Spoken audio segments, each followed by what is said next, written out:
Bonjour à tous, je voulais vous faire partager une petite chose. Je ne sais pas si vous voyez tous ces largages par avion. Ce matin, le ciel était tout bleu et ils sont tous arrivés en puissance. Voilà, il n'y avait rien du tout tout à l'heure. Et ils nous ont quadrillés. Voilà. Alors celui-là, il a fait toute la côte, au-dessus d'un mer. Salut, je fais suite à la vidéo que j'ai tournée tout à l'heure sur notre ciel catalan au-dessus de Perpignan avec tous ces quadrillages d'avions qui nous larguaient cette étrange fumée blanchâtre derrière eux. Donc j'ai pas pu prendre la vidéo en sortant, j'y ai pas pensé à vrai dire. Mais cet après-midi le ciel était tout voilé comme convenu, comme prévu. S'il y avait vraiment un quadrillage qui a été bien fait de façon bien mathématique, avec des lignes droites parallèles et perpendiculaires qui allaient de la mer jusqu'à la frontière espagnole, qui longeaient les Alberts et qui revenaient en fait, qui quadrillait tout le département. Concrètement, je ne sais pas ce qui se passait derrière les Corbières, mais ça s'arrêtait à la mer et ça semblait s'arrêter à la chaîne des Alberts. Donc c'est vraiment des zones vraiment très précises où il y a ces passages d'avion avec ces largages. Donc qu'est-ce que ça peut être, ces largages?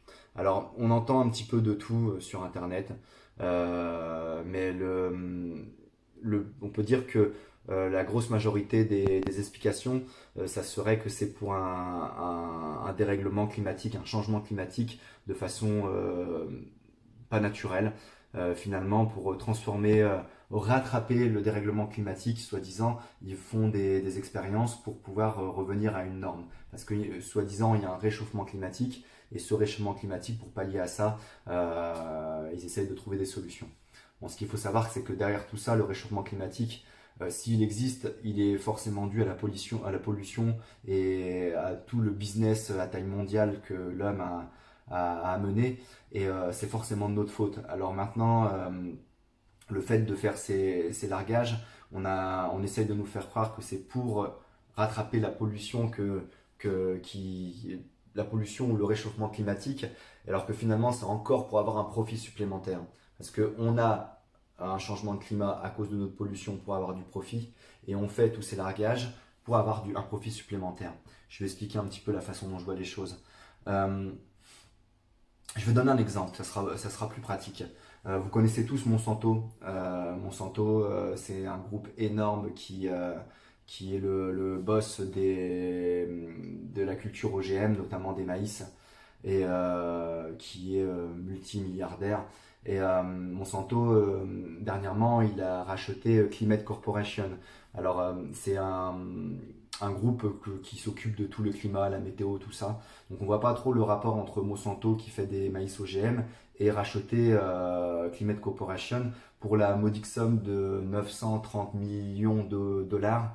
On voit pas trop pourquoi cet investissement, mais quand qu'on creuse un petit peu, on comprend.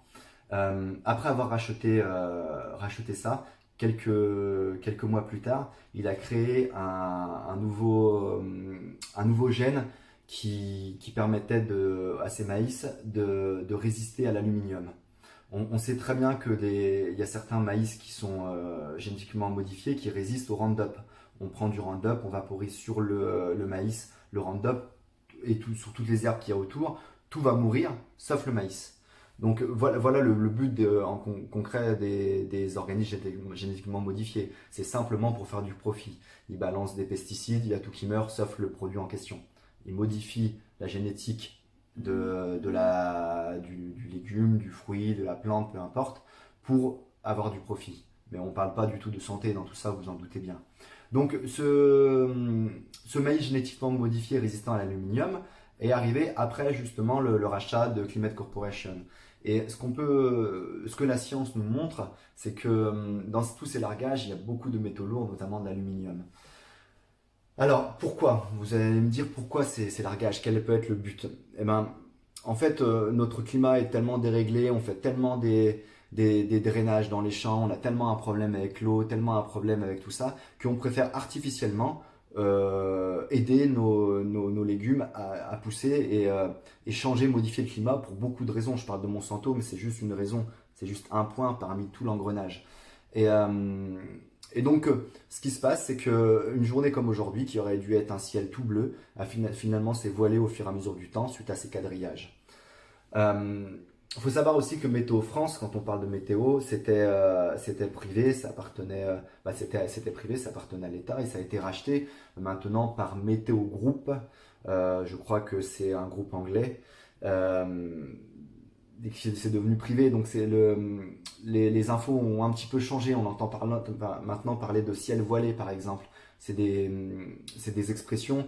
On n'aurait jamais entendu ça avant. Nos grands-parents n'auraient jamais entendu ça. Il y avait soit des nuages, soit pas nuages, soit ciel gris, mais ciel voilé, c'est quelque chose qui n'existait pas forcément avant. Et c'est arrivé à cause de tous ces largages de produits chimiques qui nous contaminent notre eau, qui nous contamine notre air, qui nous contamine nos aliments, et sans que personne dise rien, parce que finalement on est trop petit, on n'a pas grand-chose à dire. Je dis souvent, on ne peut pas, si on ne peut pas lutter contre quelque chose, il vaut mieux ne pas trop y penser et puis faire avec, mais c'est quand même bien de savoir les choses et puis d'avoir conscience de ce qui se passe autour de nous et de l'enfumage qu'on est en train de nous faire pour nous et pour nos enfants. Donc voilà mon point de vue sur tous ces largages. Maintenant, c'est un petit peu controversé, on entend un petit peu de tout. Justement, avoir vos avis pourrait nous intéresser et on pourrait essayer de débattre sur le sujet. Donc qu'en pensez-vous? Bonne journée!